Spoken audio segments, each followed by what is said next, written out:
Enthralling football entertainment at the Etihad Stadium between Aston Villa and Arsenal. Let's take a look at what exactly happened as Villa's tactical approach showcased superiority over Arsenal.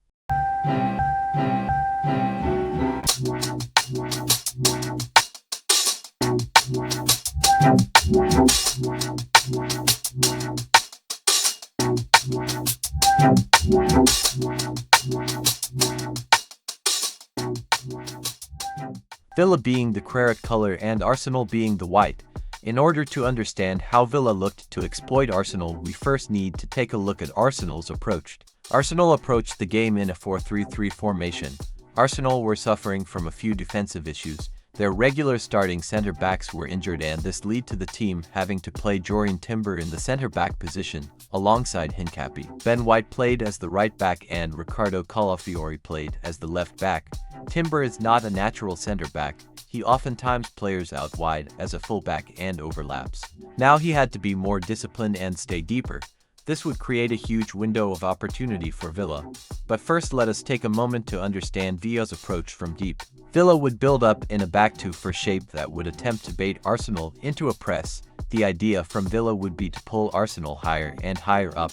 This would then open up space in behind the Arsenal defense. This space would then be exploited by the target man Oliver Watkins. Whenever Arsenal would resist the bait, it would then allow Villa to build up play through the lines of press from Arsenal. This would make it challenging for Arsenal, as they would not be able to well execute their pressure for the most part. If they were able to well execute it, they would then be exploited in behind, having both fullbacks Ian Matson and Matty Cash overlap. Villa would have multiple players upfield manifesting great attacking situations. Villa looked to exploit Arsenal whenever they played long balls forward. They would specifically target the left-hand side where Jurrien Timber plays. The fact that he is not a natural centre-back, Ben White would also occasionally push upfield, which would then leave open spaces out wide, which would leave Arsenal susceptible to counter-attacks. We even saw their target man Oliver Watkins occupy this space at times. Even when Villa were high upfield, we would see most of their prominent attacks manifesting from this area of the pitch. This would force Arsenal to drop deeper as the game progressed, as Arsenal looked to better manage their space in behind.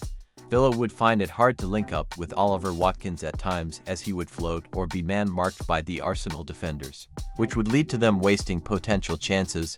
Arsenal were finding it difficult to manage their defensive third when Villa would be attacking.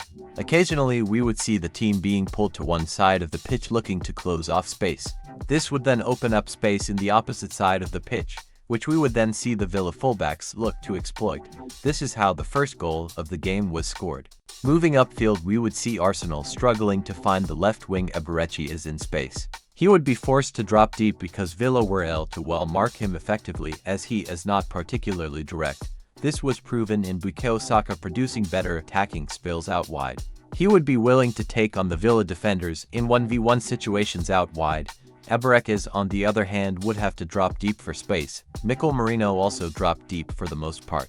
This would disrupt the Arsenal structure moving upfield, as there would be only one outlet out wide, which would make it that much more easy for Villa to defend. Arsenal building up in a back 3-1 shape would then allow Riccardo Calafiori to push upfield. He would look to be the player who either inverts or overlaps out wide. Even this would not be enough for Arsenal to effectively attack Villa's defense. Hence, we saw Arsenal make substitutions where they brought on more direct players looking to take on Villa in better 1v1 situations. Hence, we saw an improvement in Arsenal's attack. We even saw them score a goal from a 1v1 situation. The last Villa goal came from the exact same area of the pitch which they looked to attack. Arsenal found it incredibly difficult to cope with Aston Villa's attack that led to them to Villa winning the game, but Arsenal did look to adapt and bring in a few substitutions looking to improve their attacking capabilities.